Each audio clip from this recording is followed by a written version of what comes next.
One of them kept filming a TV series while getting chemotherapy on the weekends, while another walked out of surgery unrecognizable, and an airline employee looked at her ID and said, "I know Jennifer Grey, and you are not her." But you know what's even crazier? Dirty Dancing wasn't supposed to be a film at all. The studio thought it was too small, too cheap, and too weird. They gave it a budget of $6 million and quietly hoped nobody would notice. It opened to mixed reviews, got buried in a summer full of bigger releases, and then word of mouth turned it into a $214 million phenomenon that nobody predicted and nobody has fully explained since. But with that kind of unexpected fame came pressure, grief, and choices that some of them are still living with today.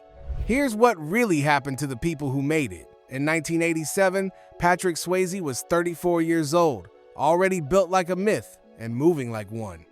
Johnny Castle was the coolest person in the Catskills, the dancer, the rebel, the man who refused to put baby in a corner. Swayze played it with a physical grace and an emotional openness that most actors twice his age couldn't manage. He'd been a dancer first, trained since childhood by his mother, and it showed in every frame. He wasn't acting like someone who could move. He actually could. What followed was Ghost, Point Break, Roadhouse, a career defined by presence and physical charisma and a specific kind of warmth that made men and women alike want to watch him. In 1991, People magazine named him the sexiest man alive. He married Lisa Niemi in 1975 and stayed married to her for 34 years, every single one of them. But here's what's even crazier. In late December 2007, Swayze noticed his eyes looked yellow. He had a burning feeling in his stomach. He thought it was acid reflux. 3 weeks later, he was diagnosed with stage IV pancreatic cancer. It had already spread to his liver. Actor Patrick Swayze is undergoing treatment for pancreatic cancer. His physician confirms the diagnosis to the Associated Press, but says media reports giving Swayze only weeks to live are absolutely untrue. His wife Lisa described the moment the doctor told him. He looked at her, and she could see in his eyes that he already understood. Inside, he was thinking, "I'm a dead man," she said later. And then he kept going. He filmed a full season of The Beast while receiving chemotherapy on the weekends. 14-hour days on set, 5 days a week, chemo on Saturday. On walks at their New Mexico ranch, he would hold Lisa's hand and say, "I want to live." He died on the 14th of September 2009 at his home, at 57 years old, 22 months after his diagnosis. Patrick Swayze has died. We learned that last night, and we have a lot of other stories to report for Good Morning America. Patrick Swayze, pancreatic cancer at the age of 57, his wife of 34 years at his side. A very brave 2-year battle he fought, and this morning, friends and co-stars are beginning to release statements.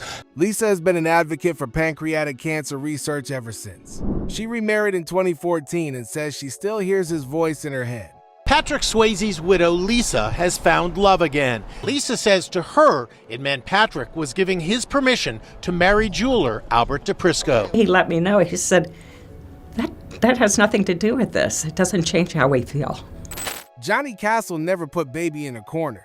Patrick Swayze never stopped dancing until his body made him. But while Swayze's story is about someone who refused to stop, Jennifer Grey's is about someone who stopped not because she wanted to, but because Hollywood made her disappear. In 1987, Jennifer Grey was 27 years old and the most recognizable face on the biggest film of the summer. She received a Golden Globe nomination. Hollywood called her America's sweetheart. She was, by every reasonable measure, on the verge of a major career. And then two things happened in quick succession that changed everything. 9 days before the premiere of Dirty Dancing, Grey and her then-boyfriend Matthew Broderick were involved in a catastrophic car collision while vacationing in Ireland. A woman and her daughter in the other vehicle were killed. In 1987, Grey was on her way to stardom thanks to Dirty Dancing. But before the iconic film was released, sadly, when the couple was enjoying their youth and starting to enjoy their careers, they were involved in a car accident that would change their entire lives. Grey was physically unharmed but carried the psychological weight of that accident for years, the guilt, the grief, sitting beneath everything else that came after. But here's what's even crazier. The thing that ended her career wasn't the accident. It was a nose job. After Dirty Dancing made her famous, Gray felt the weight of industry pressure around her appearance. A plastic surgeon publicly questioned why she hadn't had her nose done. Her mother encouraged her. Gray resisted for years. "I'm good enough. I shouldn't have to do this." And then she gave in. The first surgery was supposed to fine-tune her nose. The second, months later, was meant to correct an irregularity from the first. When she walked out, she no longer looked like herself. At her first public appearance, the paparazzi didn't recognize her, Michael Douglas didn't recognize her. An airline employee checked her ID and told her, "I've seen Dirty Dancing a dozen times. I know Jennifer Grey, and you are not her." She called it Schnazageddon. She wrote in her 2022 memoir, Out of the Corner, "Overnight, I lose my identity and my career."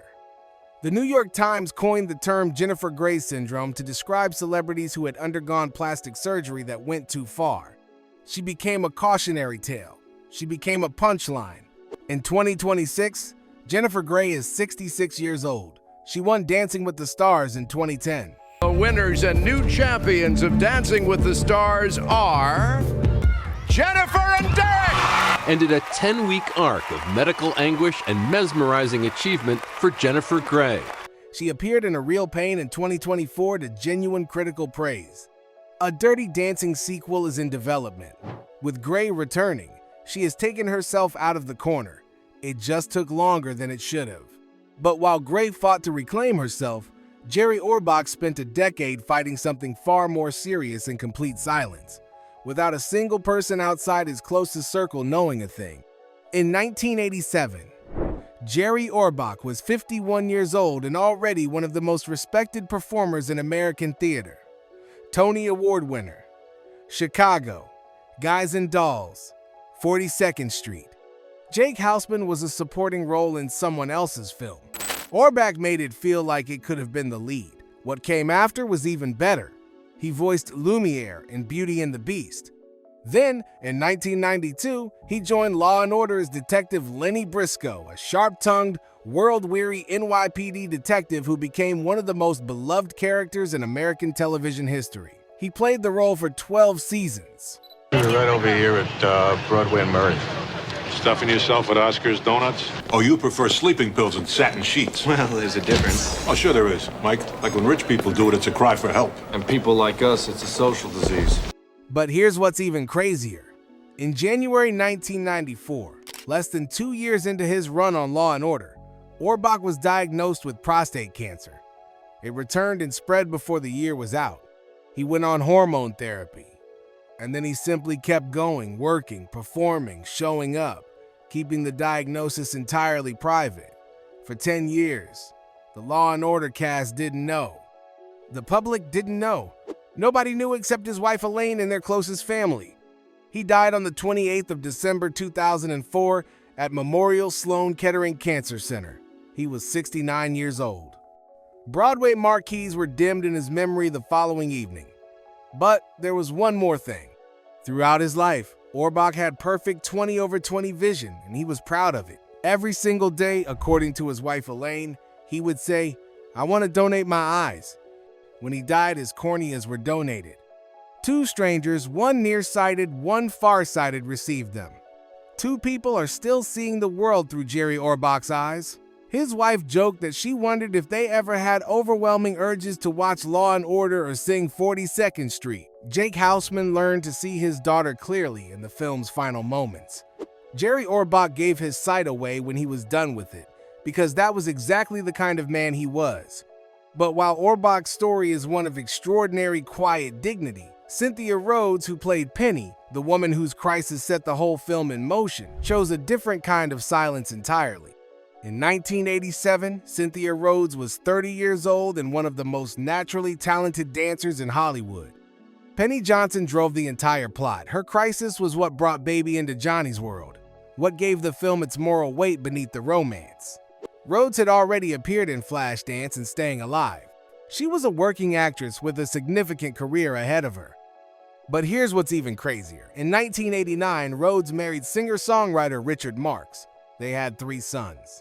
And then she stepped back from the industry not because it rejected her, but because she simply preferred her family to the camera. They divorced in 2014 after 25 years of marriage, and since then, Rhodes has maintained one of the most complete absences from public life of anyone in this film. No social media, no interviews, no memoir.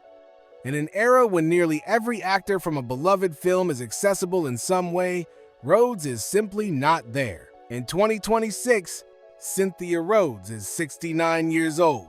Penny Johnson's pain was the engine of the entire film. The woman who played her found something worth protecting more than fame, and has been protecting it ever since. That's not a tragedy. It might be the wisest choice anyone in this cast ever made.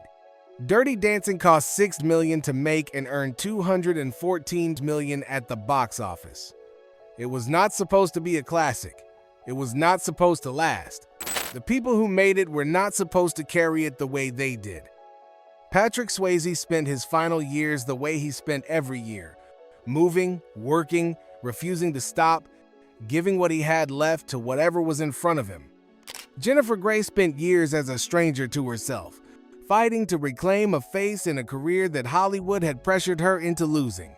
Jerry Orbach kept a decade-long secret so his audience could keep watching him, and gave his eyes away when he was finished needing them. And Cynthia Rhodes looked at everything the film could have given her and chose something quieter instead. Nobody puts baby in a corner. But the people who made that moment found out that fame has corners of its own. Some of them fought their way out. Some never found the door, and one of them left the world seeing just a little bit better than before.